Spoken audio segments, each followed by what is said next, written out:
The Queen worried for Prince Philip for a long time before her husband's death, a royal author has claimed. Her Majesty and Prince Philip were able to spend several months closer than they would have otherwise had during the 3 national lockdowns enforced to curb the spread of COVID-19 between 2020 and 2021, according to royal author Robert Hardman. Indeed, prior to the pandemic, the Duke of Edinburgh had made Wood Farm in Sandringham his main residence, while the Queen was based during the week at Buckingham Palace. But, days before Prime Minister Boris Johnson announced the first lockdown, the two elderly royals relocated together at Windsor Castle, where they spent most of the following months in each other's company.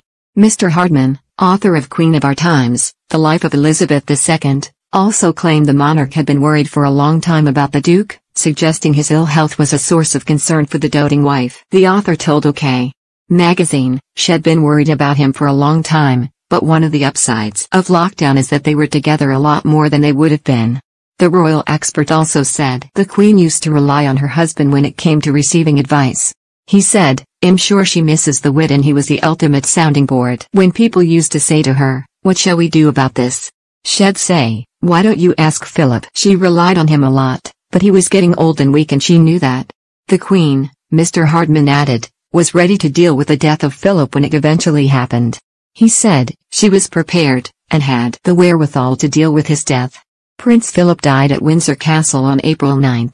On the following Saturday, the monarch was joined by 29 other family members at St. George's Chapel, where the funeral service took place in abidance with the strict lockdown rules in place at the time. Almost 12 months later, members of the wider family, European royals and many representatives of the Duke of Edinburgh's patronages and associations he championed during his 7-decade-long service to the crown will be able to pay tribute to Prince Philip by attending a service of thanksgiving.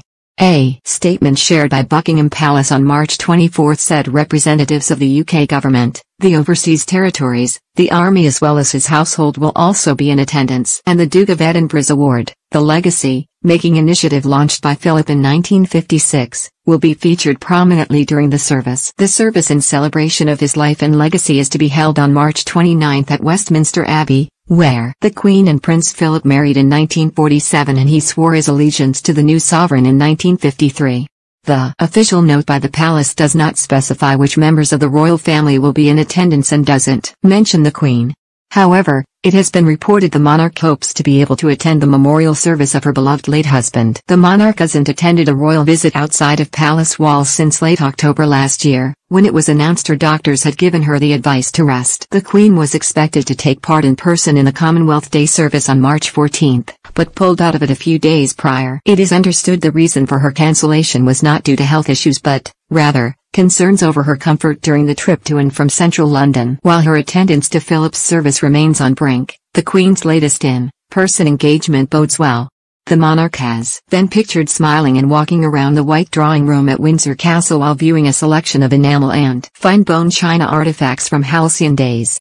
The monarch was meant to visit the company's headquarters in 2020, but the engagement was cancelled due to the pandemic. This week, the monarch was well enough to host the company's representatives and commemorate with them Halcyon Day's 70th anniversary.